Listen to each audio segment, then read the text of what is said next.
உனக்கு நல்ல ஒரு வழியை காட்டுகிற இயேசு.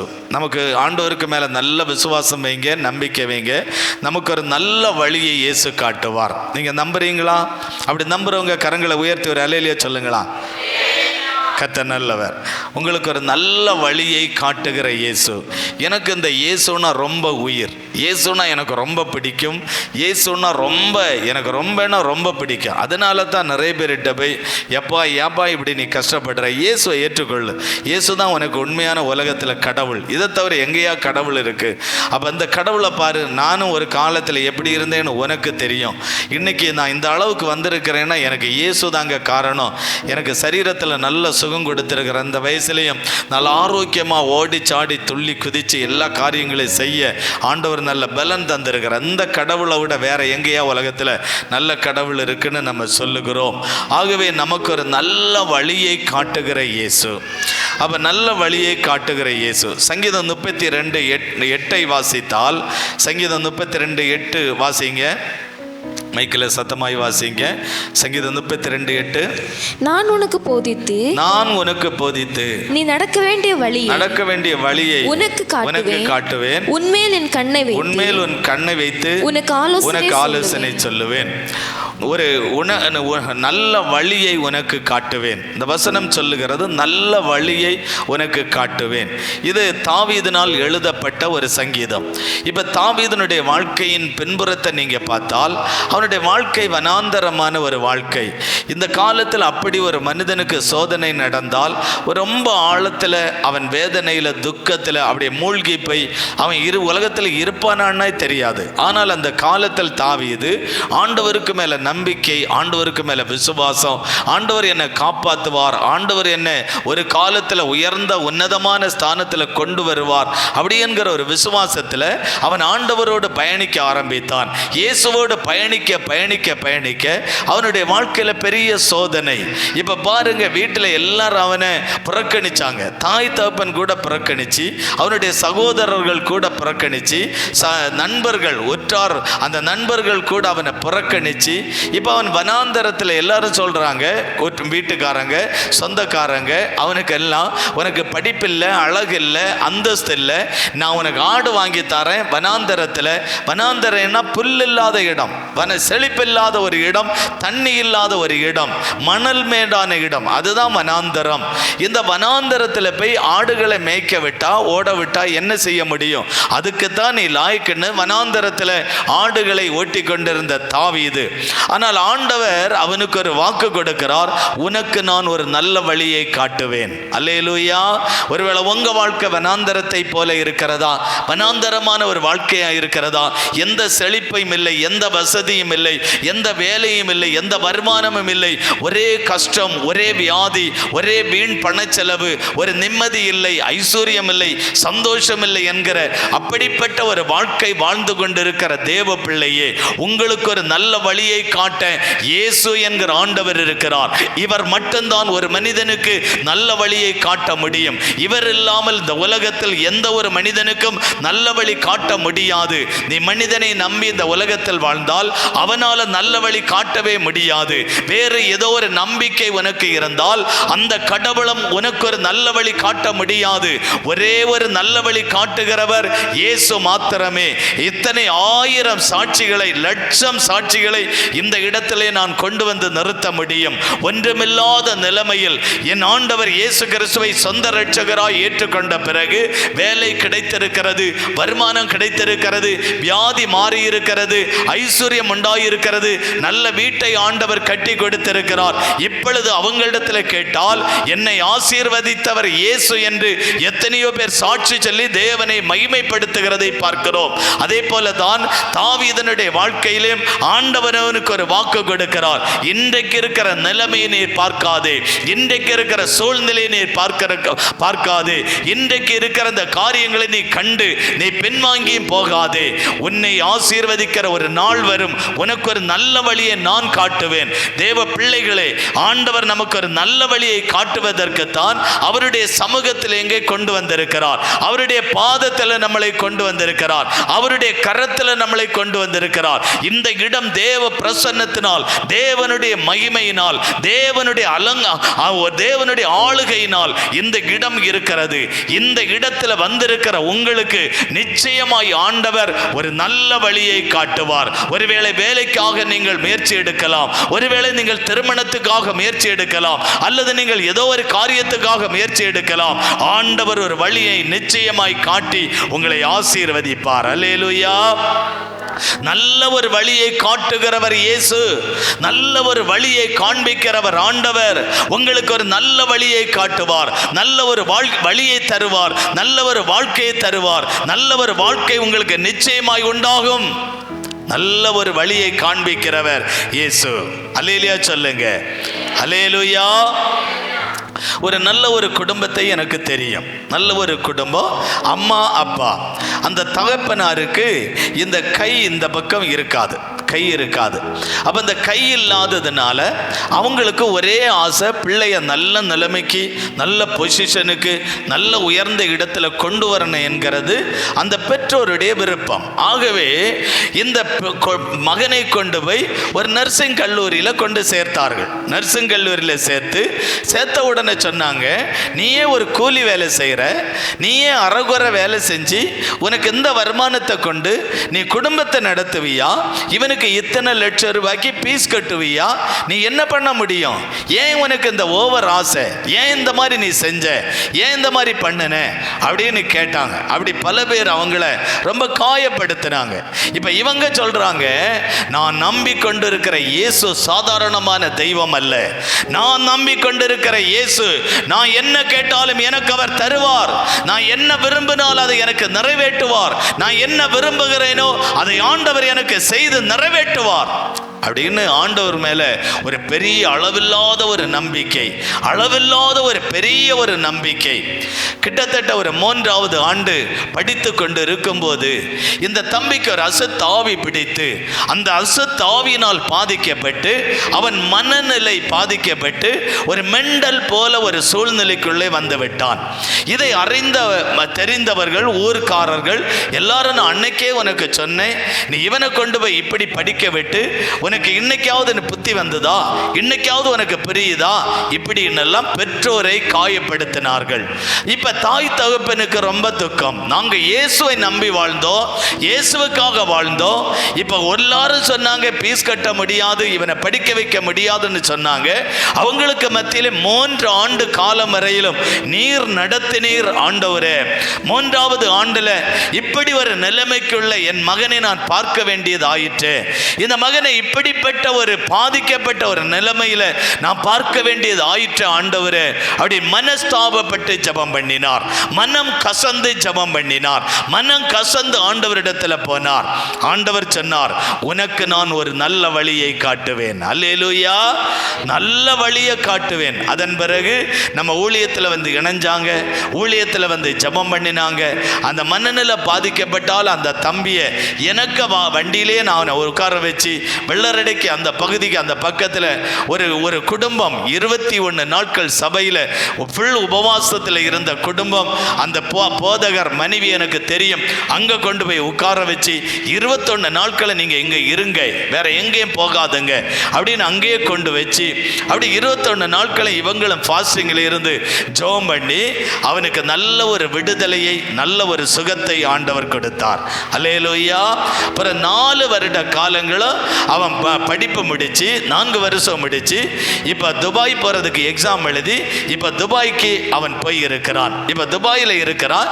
நிறைய ஹாஸ்பிட்டலில் லெட்டர் கொடுத்து ரெஸ்யூம் கொடுத்து இப்போ சிலர் ஹாஸ்பிட்டலில் இருந்து இவனுக்கு நீ எங்கள் ஹாஸ்பிட்டலில் பணி செய்யணும் உத்தரவாதம் கொடுத்தாலும் சம்பளம் குறைவு, இதை விட அதிகமாக இப்போ ஒருவேளை 1.5 லட்சம் பேசியிருப்பாங்க, இனி 2.5 லட்சம் வரையில் சம்பளம் இருக்கிற ஹாஸ்பிட்டல் எதுன்னு அவங்க இன்னும் நல்லா தேடிட்டு இருக்கிறாங்க. இப்போ அந்த பெற்றோருக்கு மகிழ்ச்சி. ஆண்டவர் சொன்னபடியே என் பிள்ளைகளை ஆசீர்வதித்தார், சொன்னபடியே கர்த்தர் என்னை ஆசீர்வதித்தார். அவங்க எனக்கு ரொம்ப சந்தோஷம் என்ன அவங்க பெற்றோர் சொல்கிறாங்க. நம்ம இயேசு ஒரு வழிகாட்டுகிற ஒரு தெய்வம். அல்லேலூயா. வேற யாரும் இல்லை. இந்த மகளுக்கு கூட ஒரு பையன் படிச்சிருந்தான். அவருக்கு அந்த பையன் அந்த எட்வன்ஸ் இல்லையா, அந்த பையனுக்கு சாட்சியை தான் இன்னைக்கு நான் உங்க கூட சொல்றேன். இது உண்மை நடந்த சம்பவம். அப்ப ஆண்டவர் அதிசயமான ஒரு தேவன், ஒரு நல்ல வழியை காட்டுகிற ஆண்டவர், நல்ல வழியை காட்டி தன் பிள்ளைகளை ஆசீர்வதிக்கிற ஒரு நல்ல ஒரு தெய்வமாய் நமக்கு இருக்கிறார். அல்லேலூயா. அவங்க மாதந்தோறும் நம்ம ஊழியத்துக்கு 1000 ரூபாய் காணிக்கை அனுப்புவாங்க. எனக்கு அக்கௌண்ட்டில் அனுப்பி கொடுப்பாங்க, ஊழியத்துக்கு அக்கௌண்ட்டில் அனுப்பி கொடுப்பாங்க. அப்போ நான் ஒரு நாள் அவங்கள்ட்ட கேட்குறேன், ஐயா நீங்களே ஒரு கூலி வேலை செய்கிறீங்க, கூலி வேலை செஞ்சு நீங்கள் இப்போ சின்ன வேலையில் என்ன வருமானம் உங்களுக்கு கிடைக்கும், இதை வச்சு நீங்கள் அனுப்புகிறீங்களேன்னு கேட்டால், அது உங்களுக்கு அனுப்பல, நீங்கள் செய்கிற ஊழியத்துக்கு நான் அனுப்புகிறேன். அப்போ ஆண்டவர் என்ன இந்த சூழ்நிலையில் என் பிள்ளையை படிக்க வச்சு இந்த பொசிஷனில் கொண்டு வந்துடுறது ஆண்டவருடைய ஒரு பெரிய கிருபை. அதனால நான் என் காலம் முழுச நான் செய்ய தான் செய்வேன் அப்படின்னு அவங்க சொல்றாங்க. இப்போ ஆண்டவருக்கு நன்றி, ஆண்டவருக்கு சோதரி. இப்போ ஆண்டவர் சொல்லுகிறார், உனக்கு நல்ல வழியை நான் காட்டுவேன். இங்க இருக்கிற தேவ பிள்ளைகளாகிய உங்களுக்கு நிச்சயமாய் ஆண்டவர் நல்ல வழியை காட்டுவார். நல்ல வழி காட்ட வேண்டுமானால் நம்ம என்ன செய்யணும்? ஒரு 3 காரியங்களை வேகமாய் சொல்லி நம்ம ஜெபிக்க போறோம். நல்ல வழியை ஆண்டவர் நமக்கு காட்ட வேண்டுமானால் நம்ம என்ன செய்யணும் தெரியுமா?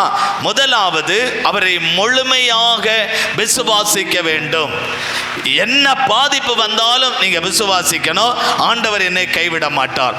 முழுமையான ஒரு விசுவாசம், ஒரு முழு விசுவாசம். தேவ பிள்ளைகளே, நீங்கள் முழுமையான விசுவாசம். ஆண்டவருடைய பிள்ளைகளே, நீங்க ஒரு முழுமையான விசுவாசம் அப்படி உங்களுக்குள்ள இருந்தால் கர்த்தர் உங்களுக்கு ஒரு நல்ல வழியை காட்டுவார். உபாகமம் 1ஆம் அதிகாரம் 32வது வசனத்தை நம்ம வாசிக்க கேட்போம். உபாகமம் 1ஆம் அதிகாரம் 32வது வசனம். உங்கள் தேவனாகிய கர்த்தர், உங்கள் தேவனாகிய கர்த்தர் நீங்கள் பாளையம் இறங்கத்தக்க இடத்தை, நீங்கள் பாளையம் இறங்கத்தக்க இடத்தை பார்க்கவும், நீங்கள் போக வேண்டிய வழியை, நீங்கள் போக வேண்டிய வழியை உங்களுக்கு காட்டவும் போதும். நீங்கள் போக வேண்டிய வழியை ஆண்டவர் காண்பித்து தருவார். நீங்க இருள போக வேண்டாம், நீங்க இருட்டான பகுதியில் போக வேண்டாம். நீங்க போக வேண்டிய பகுதியை வெளிச்சமாய் காட்ட இயேசு வல்லமையுள்ளவராய் இருக்கிறார். அல்லேலூயா. உங்க வாழ்க்கை இனி இருளின் வாழ்க்கை அல்ல, உங்க வாழ்க்கை இனி வெளிச்சத்தின் வாழ்க்கை. உங்க காலங்கள் இனி இருளின் காலங்கள் அல்ல, ஒரு வெளிச்சத்தின் காலங்கள். நீங்கள் ஆண்டவரை முழுமையாய் விசுவாசிப்பீர்களே ஆனால் உங்க வாழ்க்கையினை வெளிச்சமாய் மாறும். தேவ பிள்ளைகளே, உங்க வாழ்க்கையினை வெளிச்சமாய் மாறும். உங்க குடும்பத்தில் ஒரு வெளிச்சம் உண்டாகும், உங்க வாழ்க்கையில் ஒரு வெளிச்சம் உண்டாகும். நீங்க வெளிச்சத்திலே வாழ போறீங்க, வெளிச்சத்திலே நடக்க போறீங்க. ஒருவேளை இருளை கண்டு பயப்படாதுங்க. சாத்தான் இருளான சம்பவங்களை கொண்டு வருவான், இருளான சூழ்நிலைகளை கொண்டு வருவான், இருளான போராட்டங்களை கொண்டு வருவான், இருளான செய்திகளை கொண்டு வருவான். நீங்க பயப்படாதுங்க, ஆண்டவரை முழுமையாய் விசுவாசிங்க. ஆண்டவர் உங்களை வெளிச்சத்திலே நடத்துவார். இங்க பாருங்க, இஸ்ரவேல் மக்கள் எப்படி வெளிச்சத்தில் நடக்கிறாங்க பாருங்க. ஆண்டவர் சொல்லுகிறார், நீ 40 ஆண்டு காலம் இந்த பகுதியில வனாந்தரத்தில் நீ நடக்கணும், வனாந்தர பகுதியில நீ நடக்கணும். இப்ப இவங்க நினைக்கிறாங்க பகல்ல நடந்துடலாம், பகல்ல நடந்தாலும் வெயில் கடுமையான தாக்கம் உண்டாகி எங்களுக்கு என்ன நடந்துருமோ அப்படின்னு அவங்க நினைக்கிறாங்க. ராத்திரி எங்களால் எப்படி நடக்க முடியும், இருள எப்படி நடக்க முடியும்? இவங்க ராத்திரியை யோசிக்கிறாங்க. சொன்னவர் இயேசு, நீ பகல்ல நட, ராத்திரி நட, உனக்கு நான் வெளிச்சமாயிருப்பேன் என்று இயேசு சொன்னார். அதே உபாகம் 1ஆம் அதிகாரம் 33வது வசனம் சொல்லுகிறது, இரவில் அக்கினியிலும் பகலில் மேக ஸ்தம்பத்திலும் உங்களுக்கு முன் சென்றாரே. இப்ப போதும், இப்ப வேதம் சொல்லுகிறது, இரவில் அக்கினி ஸ்தம்பத்திலும் பகலில் மேக ஸ்தம்பத்திலும் இயேசு அவர்களுக்கு முன்னே சென்றார். அன்பான தேவ பிள்ளைகளே, உங்களுக்கு முன்னே இயேசு கடந்து போவார். வெளிச்சமுள்ள ஆண்டவரை கடந்து போவார். உங்க வாழ்க்கையில வெளிச்சம் உண்டாகும்படி கர்த்தர் கட்டாயமாய் உங்களுக்கு முன்ன போவார். நீங்க இருளான வாழ்க்கை வாழ தேவன் விரும்பவில்லை. நீங்க வெளிச்சத்தின் பிள்ளைகளாய் வெளிச்சமான ஒரு வாழ்க்கை, வெளிச்சமான ஒரு குடும்பமாய், வெளிச்சமாய் வாழ கர்த்தர் விரும்புகிறார். இஸ்ரவேல் மக்களுக்கு முன்னே வெளிச்சம் காட்ட இரவில் அக்கினி ஸ்தம்பம் 30 லட்சம் மக்களுக்கு எப்படி அது வெளிச்சமாய் இருந்திருக்கு. அந்த அக்கினி ஸ்தம்பமே அப்படி அக்கினியாய் எரிந்து கொண்டு இருக்கிறது.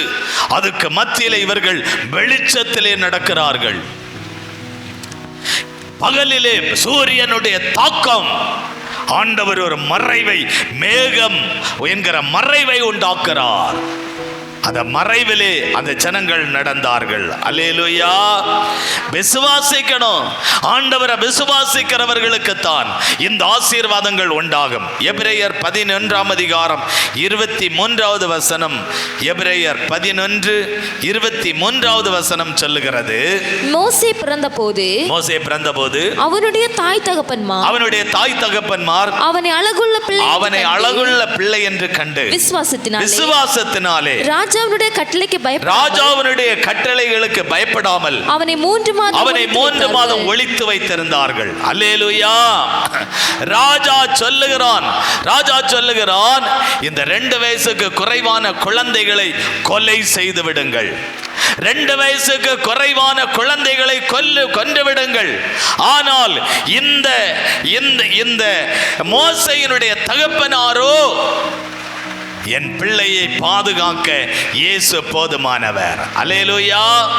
என் பிள்ளையை பாதுகாக்க இயேசு போதுமானவர். அந்த விசுவாசத்துல பாருங்க, 3 மாசம் ஒளிச்சு மறைச்சு வச்சிருக்கிறார். அழகா ஒளிச்சு மறைச்சு உங்க பிள்ளைகளை, உங்க குடும்பத்தை ஆண்டவர் ஒளிச்சு மறைச்சு பத்திரமாய் வேலி அடைத்து பாதுகாக்கிற ஒரு தேவன். அல்லேலூயா. ஒளிச்சு மறைச்சு கிருபையாய் பாதுகாக்கிற ஒரு தேவன் அவர். ஆண்டவர் கிருபையாய் உங்களை காப்பார். அந்த மோசேயை ஆண்டவர் கைவிடல. மோசேயை ஆண்டவர் கிருபையாய் காக்கிற ஒரு தேவன். மோசேயை ஆண்டவர் பத்திரமாய் கிருபையாய் ஆண்டவர் காத்தார். உங்களை அப்படியே காப்பார். ஆண்டவரை நம்பணும். வியாதி வந்து போச்சு, என்ன ஆகுமோ? இல்ல பிரச்சனை வந்து போச்சு, என்ன ஆகுமோ? போராட்டம் வந்து போச்சு, என்ன ஆகுமோ? போலீஸ் கேஸ் ஆகி போச்சு, என்ன ஆகுமோ? கோர்ட்டு கேஸ் ஆகி போச்சு, என்ன ஆகுமோ? தடை வந்து போச்சு, என்ன ஆகுமோ? பயப்படாதுங்க. சாத்தான் அப்படிதான் எழும்புவான், பயத்தை கொண்டு வருவான். நீங்க பயப்படாதுங்க. வேலை இழந்து போட்டோம், இனி என்ன செய்ய? வருமானம் நின்று போச்சு, என்ன செய்ய? பயப்படாதுங்க. நம்ம இயேசு பெரியவர். அவர் ஐஸ்வர்ய சம்பத்தராயிருக்கிறார். இந்த மோசேயினுடைய தகப்பன் 3 மாசம் ஒளிச்சு மறைச்சு ஆண்டவர் அவனை கிருபையாய் பாதுகாத்தார். அந்த இயேசு உங்களை பாதுகாப்பார். நெகேமியா 9ஆம் அதிகாரம் 12வது வசனம் சொல்லுகிறது. நெகேமியா 9ஆம் அதிகாரம் 12வது வசனம்.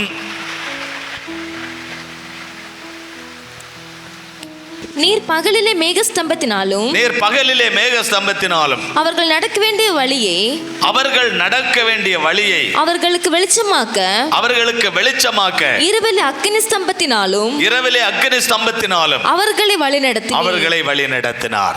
இவர்களை பாருங்க, ஆண்டவரை விசுவாசிச்சதுனால மேக ஸ்தம்பத்திலும் அக்கினி ஸ்தம்பத்திலும் அவர்கள் நடக்க வேண்டிய வழியிலே, அந்த நடந்து போகிற பாதையில் ஆண்டவர் வெளிச்சத்தை காண்பித்தார். அந்த நடக்கிற பாதை, வசனத்தை கொஞ்சம் நல்லா கவனிச்சு பாருங்க. அந்த நடக்கிற பாதை ஏதோ மேல வெளிச்சம் வந்தது அல்ல, வெளிச்சம் நடக்கிற பாதையில வெளிச்சம். அல்லேலூயா சொல்லுங்க.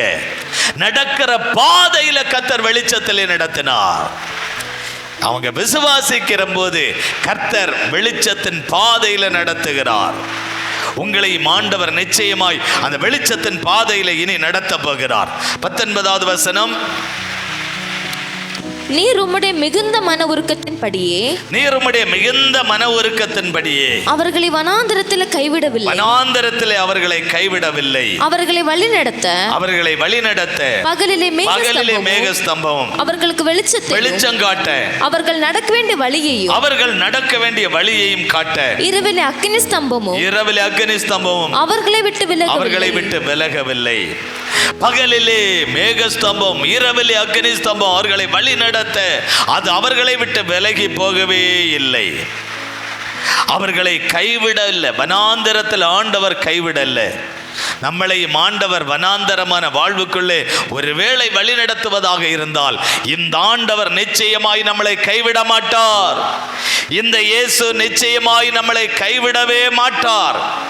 நம்புறவங்க ஒரு அல்லேலூயா சொல்லுங்க. அல்லேலூயா, அல்லேலூயா. ஒரு நல்ல வழியை ஆண்டவர் காட்டுவார். இருளை கண்டு பயப்படாதுங்க, சோதனையை கண்டு பயப்படாதுங்க, இழந்து போனதை கண்டு பயப்படாதுங்க, நஷ்டத்தை கண்டு பயப்படாதுங்க, தோல்வியை கண்டு பயப்படாதுங்க, கடனை கண்டு பயப்படாதுங்க, வியாதியை கண்டு பயப்படாதுங்க. நமக்கு ஒரு நல்ல வழியை காண்பிக்கிற இயேசு இருக்கிறார். தலையில கை வச்சு சொல்லுங்க. எல்லாரும் தலையில கை வைங்க. எல்லாரும் சின்ன பிள்ளைங்க பெரியவங்க எல்லாரும் தலையில கை வைங்க. ஏசப்பா, எனக்கு ஒரு நல்ல வழிய காட்டுங்க.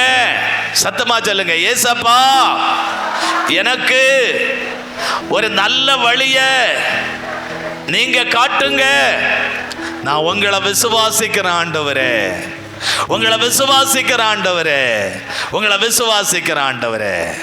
இந்த வார்த்தையின்படியே கர்த்தர் உங்களை ஆசீர்வதிப்பார். இரண்டாவது, தேவனுக்கு பயந்து நடக்கிறவர்களுக்கு நல்ல வழியை காண்பிப்பார். யாரெல்லாம் ஆண்டவருக்கு பயப்படுறாங்களோ, கர்த்தர் ஒருவேளை உங்களுக்கு அவர் பயப்படுத்துகிற தெய்வம் அல்ல. ஆண்டவர் ஒருபோது நம்மளை பயப்படுத்த மாட்டார். இந்த கர்த்தருக்கு பயந்து நடப்பது என்பது சங்கீதம் 25:12 வாசிப்போம். சங்கீதம் 25:12. கர்த்தருக்கு பயப்படுகிற மனுஷன் எவனோ அவனுக்கு தான் தெரிந்து கொள்ளும் வழியை போதிப்பார்.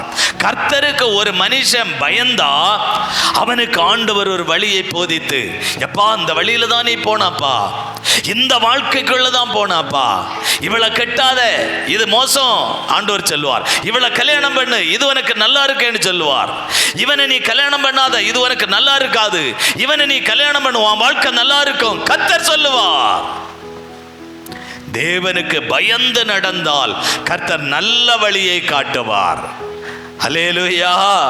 கர்த்தருக்கு பயப்படுகிற பயம், ஆண்டவருக்கு பயப்படுகிற பயம் நமக்கு வேண்டும். ஆண்டவருக்கு ஒரு மனுஷன் பயந்து நடந்தால் அவனுக்கு ஒரு நல்ல வழியை ஆண்டவர் காட்டுவார். நிச்சயமாய் ஆண்டவர் நமக்கு ஒரு நல்ல வழியை காட்டுவார். உங்களுக்கு ஆண்டவர் நல்ல வழியை காண்பிக்கிற தேவன். ஆதியாகமம் 22:12 நம்ம வாசிக்க கேட்போம். ஆதியாகமம் 22:12. அப்பொழுது அவர் பிள்ளையாண்டான் மேல் உன் கையை போடாதே, அவனுக்கு ஒன்றும் செய்யாதே, நீ அவனை உன் புத்திரர் என்றும் உன் ஏகசுதன் என்றும் பாராமல் எனக்காக நீ ஒப்பு கொடுத்தபடியினால் நீ தேவனுக்கு பயப்படுகிறவன் என்று இப்பொழுது அறிந்திருக்கிறேன் என்றார். அல்லேலூயா. சில நேரங்களில் நமக்கு ஒரு சோதனை வருகிறது. ஆபிரகாமுக்கு அப்படி ஒரு சோதனை வந்தது. அவன் 100 வயசு காத்திருந்து ஒரு குழந்தையை பெற்றெடுக்கிறான். இப்பொழுது அவனுக்கு ஒரு சோதனையான காரியம் வருகிறது. அங்கே ஒரு உத்தரவாதம் வருகிறது. உனக்கு இருக்கிற ஒரே மகனை அந்த மோரியா என்கிற மலை உச்சியிலே கொண்டு போய் அவனை நீ ஆட்டை போல வெட்டி பலி செலுத்து, ஆட்டை போல எனக்கு பலி செலுத்து என்கிறதான ஒரு சோதனை வருகிறது. ஐயோ, இது தெய்வ சத்தம், இது ஆண்டவருடைய சத்தம், இது பரலோகத்திலிருந்து வருகிற சத்தம் அல்லவா? ஆண்டவருடைய வார்த்தைக்கு கீழ்ப்படுகிறான். தன்னுடைய சொந்த மகனை 100 ஆண்டு காலங்கள் காத்திருந்த ஒரே மகனை கையிலே பிடித்து கொண்டு நடத்தி கொண்டு போகிறான். எங்கே என்று மகன் கேட்கும் போது அங்கே ஒரு ஆட்டை பலி செலுத்த போகிறோம், ஒரு ஆட்டை பலி செலுத்த போகிறோம். அந்த குழந்தை கேட்கிறது, அப்பா ஆடு எங்கே? பலி செலுத்த வேண்டிய ஆடு எங்கே? இவன் செல்லுகிறான். அங்கே அந்த பலி செலுத்த ஆண்டவர் நமக்கு ஆட்டை தருவார். பலி செலுத்த ஆட்டை நமக்கு அங்கே தருவார். அங்கே மலை உச்சியிலே போய் சேர்ந்த போது அங்கே அவனை படுக்க வைத்து அவனை வெட்டுவதற்கு தயாராகி இருக்கும் போது பரலோகத்திலிருந்து மீண்டும் ஒரு சத்தம் உண்டாகிறது. நீ ஒன்றும் அவனை செய்யாதே, அவனை நீ ஒன்றும் செய்யாதே. இப்பொழுது ஆண்டவர், இவன் எவ்வளவு எனக்கு பயப்படுகிறவன், என்னுடைய வார்த்தைக்கு எவ்வளவு கீழ்ப்படுகிறவன். உடனே பாருங்க, அந்த வசனத்தை ஒரு விசை கூட வாசிக்க கேட்போம். அப்பொழுது அவர் பிள்ளையாண்டான் மேல் உன் கையை போடாத, பிள்ளையாண்டான நீ போடாத, கை போடாத. ஒரு பெரிய சத்தம் உண்டானது. இது தேவ சத்தம், அதற்கு ஒன்றும் செய்யாதே. நீ அவனை புத்திரன் என்றும் ஏகசுதன் என்றும் பாராமல் எனக்காக ஒப்பு கொடுத்தபடியினால் நீ தேவனுக்கு பயப்படுகிறவன் என்று இப்பொழுது அறிந்திருக்கிறேன் என்றார். இப்ப தேவனுக்கு பயப்படுகிறது என்றால் ஆண்டவருடைய வார்த்தைக்கு கீழ்ப்படிவது. இந்த வசனத்தை நீங்க நல்லா வாசிங்க. ஆண்டவர் சொல்லுகிறார், இந்த காரியத்தை நீ செய் என்று. அது ஒரே மகன், நம்மளா இருந்தாலும் செய்ய மாட்டோம், நம்ம யார் இருந்தாலும் இந்த காரியத்தை செய்யவே மாட்டோம். ஆனால் ஆபிரகாமுக்கு அவ்வளவு பெரிய பயம் கர்த்தர் மேல. அவர் சொல்லிட்டார், நான் செஞ்சே ஆகணும். அவர் சொல்லிட்டார், நான் செய்வேன். அவர் சொல்லியாச்சு, இனி நான் செய்தே ஆகணும். உடனே பிள்ளையாண்டான் மேல் நீ கைய போடாத. நீ உனக்கு ஒரே மகன், அப்படி இருந்தும் கூட இந்த நல்ல காரியத்தை நீ செய்தபடியினால் நீ தேவனுக்கு பயப்படுகிறவன் இப்பொழுது என்று அறிந்திருக்கிறேன் என்றார். அல்லேலூயா. அதே ஆதியாகமம் 18ஆம் அதிகாரம் 19வது வசனம். ஆதியாகமம் 18:19.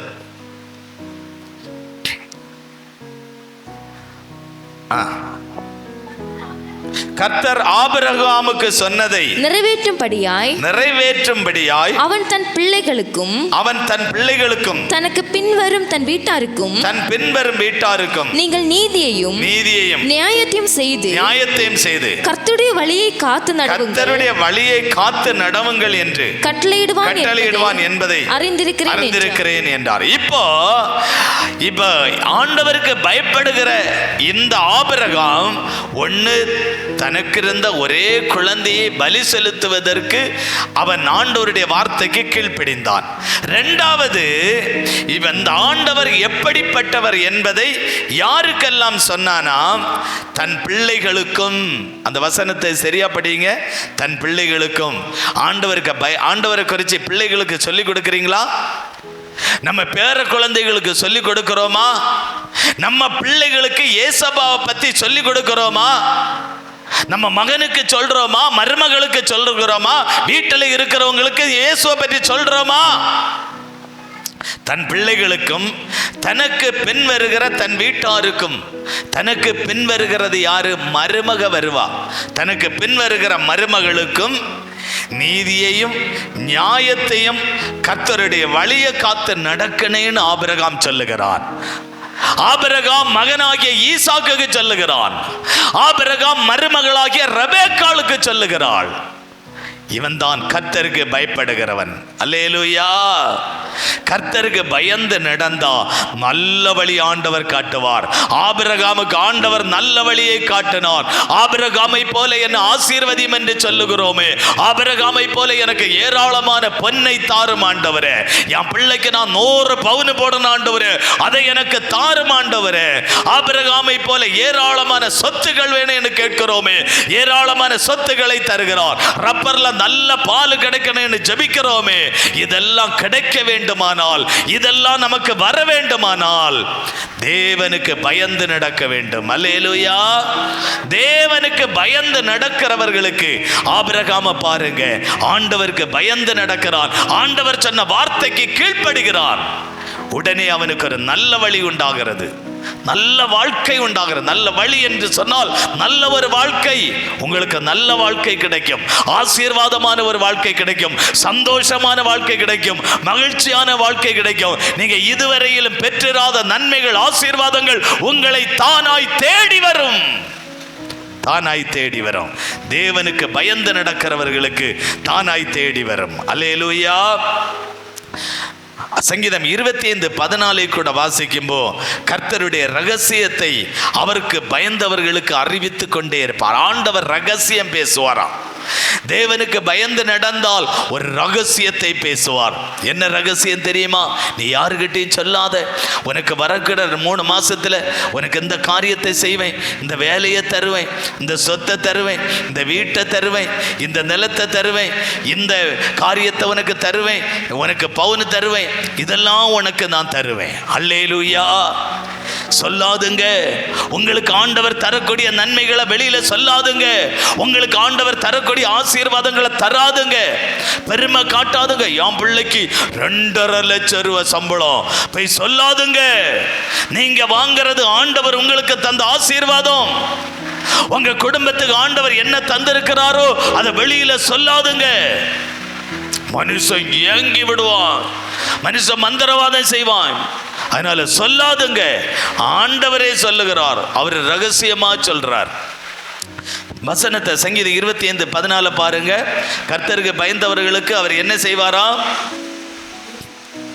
கர்த்தருக்கு பயப்படுகிற மனுஷன் எவனோ. 25:14 கர்த்தருடைய ரகசியம் அவருக்கு பயந்தவர்களிடத்தில் இருக்கிறது. அவருக்கு பயந்தவர்களுக்கு ரகசியத்தை பேசுவார். அல்லேலூயா. ரகசியமா பேசுவார். நீ பயப்படாத, உனக்கு இதை நான் தருவேன்னா, உனக்கு இதை கொடுத்துருவேன், இதை தருவேன், அது இதை எதெல்லாம் நீங்க விரும்புறீங்களோ அதை ரகசியமாய் ஆண்டவர் உங்களுக்கு பேசி தருவார். ரகசியமாய். நீங்க ஆண்டவர் தந்த ரகசியத்தை பரிசயப்படுத்தாதுங்க. எல்லாருக்கும் போய் சொல்லாதுங்க. எங்க போய் அங்கே எங்கேயுமா போய் சொல்லாதுங்க.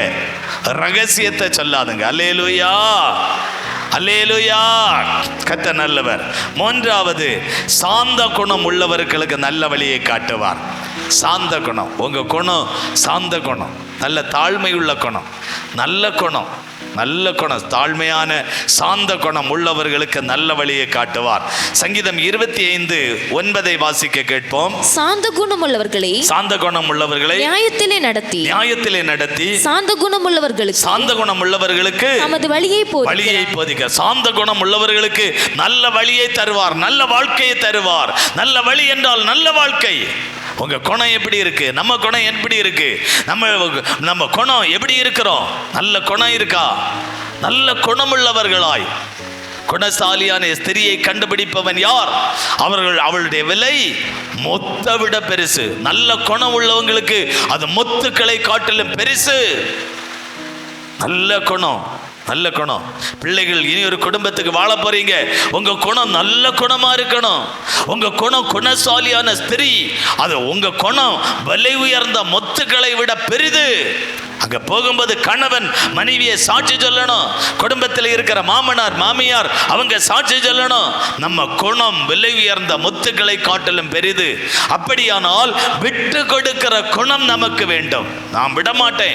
என்ன இப்படி பேசிட்டியா, நீ இப்படி சொல்லிடுவியா, நீ உன்னை நான் விடுவனா, நான் என்ன பெரிய ஆளு தெரியுமா அப்படின்னு எல்லாம் நம்ம சொல்லக்கூடாது.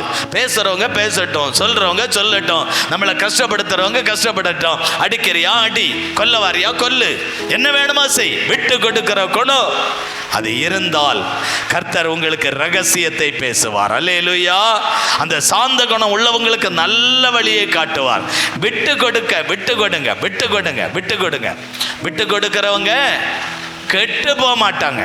நம்ம விட்டு கொடுத்தா போதும், நம்ம கெட்டு போக மாட்டோம். சாந்த குணம் உள்ளவர்களுக்கு நல்ல வழியை காட்டுவார். என்னாகமம் 12:3 வசனம் சொல்லுகிறது, மோசேயானவன் பூமியில் உள்ள சகல மனிதரிலும் மிகுந்த சாந்த குணம் உள்ளவனாயிருந்தான். ஆண்டவர் எவ்வளவு சாட்சி சொல்லுகிறார். பூமியில வாழ்கிறவன் இந்த மோசே, இந்த பூமியில வாழக்கூடிய இந்த மோசேயை பரலோகத்தில் வாசம் பண்ணுகிற ஆவியானவர் இவன் சாந்த குணம் உள்ளவன் என்று சொல்லுகிறார். உங்களை குறித்து, என்னை குறித்து, நம்மை குறித்து சாட்சி சொல்ல முடியுமா? சாந்த குணம். புனிதராஜ் பிரதருக்கு நல்ல சாந்த குணம் சொல்ல முடியுமா? இங்க இருக்கிற உங்களை குறித்து ஆண்டவர் நல்ல சாந்த குணம் உள்ளவன் என்று சொல்ல முடியுமா? அப்படி இருந்தால் கர்த்தர் நல்ல வாழ்க்கையை தருவார். அல்லேலூயா. நம்ம சாந்த குணம் உள்ளவர்களா இருக்கணும். அமைதியான குணம். நம்ம குணம் ஒரு அமைதியான ஒரு குணம். டக்குன்னு சொல்லி கோபப்படுறது, சட்டுன்னு சண்டை போடுறது, சட்டுன்னு இந்த மாதிரி அந்த குணம் சாந்த குணமா இருக்க வேண்டும். சங்கீதம் 22:26 கூட வாசிக்கும் போது, சாந்த குணம் உள்ளவர்கள் புசித்து திருப்தி அடைவார்கள். சாந்த குணம் உள்ளவங்க நல்ல புசித்து நல்ல திருப்தியான ஒரு வாழ்க்கை, சாந்த குணமா வாழ்றவங்க திருப்தியான ஒரு வாழ்க்கை வாழுவார்கள். அல்லேலூயா. கர்த்தர் நல்லவர். இப்படி 3 காரியத்தின்படி வாழ்ந்தால் நல்ல வாழ்க்கை ஆண்டவர் தருவார். முதலாவது அவரை விசுவாசிக்கணும், 2வது நீங்க அவருக்கு பயந்து நடக்கணும், 3வது சாந்த குணம் உள்ளவர்களாக இருக்கணும். இப்படி 3 காரியத்தை நம்ம கற்றுக்கொண்டு அதன்படி வாழும்போது ஆண்டவர் நமக்கு ஒரு நல்ல வாழ்க்கையை நல்ல வழியை தந்து கர்த்தர் நம்மளை ஆசீர்வதிப்பார். அப்படி எல்லாரும் எழுந்திருப்போமா. ஆண்டவரே சோத்திரம். அப்படியே ஆண்டவரே எனக்கு ஒரு நல்ல வழி காட்டுங்க, ஆண்டவரே எனக்கு ஒரு நல்ல வழியை காட்டுங்க ஆண்டவரே. நீங்க சொன்ன பாரி நான் உங்களை விசுவாசிக்கிறேன் ஆண்டவரே. நான் உமக்கு பயந்து நீ நடப்ப ஆண்டவரே. ஆண்டவரே சாந்த குணம் உள்ளவளாய் இந்த உலகத்தில் வாழுவேன், அமைதியான குணம் உள்ளவனாய் இந்த பூமியில் வாழும் ஆண்டவரே. எனக்கு ஒரு நல்ல வாழ்க்கை காட்டும்படியாய் அவருடைய கருத்தில் ஒப்பு கொடுத்து ஜெபிப்போமா. ஹல்லேலூயா. எந்த சூழ்நிலையும் அவர் அன்பினின்று என்னை பிரிக்காது காத்து கொண்டார். எந்த சூழ்நிலையும் அவர் அன்பினின்று என்னை பிரிக்காது காத்து கொள்வார். என்னை நம்பி அவர் தந்த பொறுப்பதனை அவர் வரும் வரை காத்து கொள்வே. என்னை நம்பி அவர் தந்த பொறுப்பதனை அவர் வரும் வரை காத்து கொள்வே. ஆனந்தமே பரமானந்தமே இது மாபெரும் பாக்கியமே. ஆனந்தமே பரமானந்தமே இது மாபெரும் பாக்கியமே. இந்த பாதலத்தில் சொந்தக்காரர் அவர் எந்த உள்ளத்தில் சொந்தமானார். இந்த பாதலத்தில் சொந்தக்காரர் அவர் எந்த உள்ளத்தில் சொந்தமானார். அப்படி எல்லாரும் வலது கரத்தை நம்ம தலைக்கு மேலே ஒரு விஷயம் வைப்போம். நம்ம எல்லாரும் இங்கே இருக்கிற சின்ன பிள்ளைங்க பெரியவங்க எல்லாரும் தலைக்கு உச்சியில் நடு உச்சியில் ஆண்டவரே எனக்கு ஒரு நல்ல வழியை காட்டுங்க ஆண்டவரே. அப்படியே சொல்லுங்க, எல்லாரும் சொல்லுங்க, ஏசப்பா எனக்கு ஒரு நல்ல வழியை காட்டுங்க ஆண்டவரே. எங்க புருஷன் எங்க பிள்ளைகளுக்கு குடும்பத்தில் இருக்கிற எல்லாருக்குமே ஒரு நல்ல வழியை காட்டுங்க ஆண்டவரே. ஆமென். ஆண்டவரே இந்த நல்ல வழியை காட்ட ஆண்டவர் விசுவாசிக்க சொல்லுகிறார். உம்மை நான் முழு இருதயத்தோடு விசுவாசிக்கிறேன் ஆண்டவரே. சொல்லுங்க, உம்மை நான் முழு இருதயத்தோடு நான் விசுவாசிக்கிறேன், எனக்கு ஒரு நல்ல வழியை காட்டுங்க ஆண்டவரே. 2வது, ஆண்டவரே உமக்கு பயந்து நடக்க சொல்லி இருக்கிறீர், இனி நான் உமக்கு பயந்து நடப்பேன் ஆண்டவரே. சொல்லுங்க, உமக்கு நான் பயந்து நடப்பேன் ஆண்டவரே. இனி நான் உமக்கு பயந்து நடப்பேன், எனக்கு குடும்பத்துக்கு ஒரு நல்ல வழியை காட்டுங்க ஆண்டவரே. கடைசியாக சாந்த குணம் உள்ளவர்களாய் இனி இந்த பூமியில் நடப்பேன். சாந்த குணம் சொல்ல, ஏசப்பா நான் இனி உமக்கு முன்பதாக சாந்த குணம் உள்ளவர்களாய் நடப்பேன் ஆண்டவரே. கர்த்தர் இன்று முதல் உங்களை நல்ல வழியை காட்ட போகிறார். கிருபையுள்ள எங்கள் நல்ல ஆண்டவரே, நல்ல தெய்வமே, எங்களுக்கு ஒரு நல்ல வழியை இனி காட்ட போகிறீர். அதற்கு 3 கண்டிஷனை போட்டிருக்கிறீர். அந்த 3 கண்டிஷன் படி நாங்கள் வாழுவோம் ஆண்டவரே. எங்களுக்கு குடும்பத்துக்கு ஒரு நல்ல வழியை காண்பித்து கர்த்தர்களை ஆசீர்வதிக்கும்படி உம்முடைய அன்பு கரத்தில் ஒப்பு கொடுத்து ஜெபிக்கிறோம். கர்த்தருடைய நாமம் இந்த நாளில் மகிமைப்பட்டதற்காய் ஸ்தோத்திரம். இயேசு கிறிஸ்துவின் நாமத்தில் ஜெபிக்கிறோம் நல்ல பிதாவே, ஆமென்.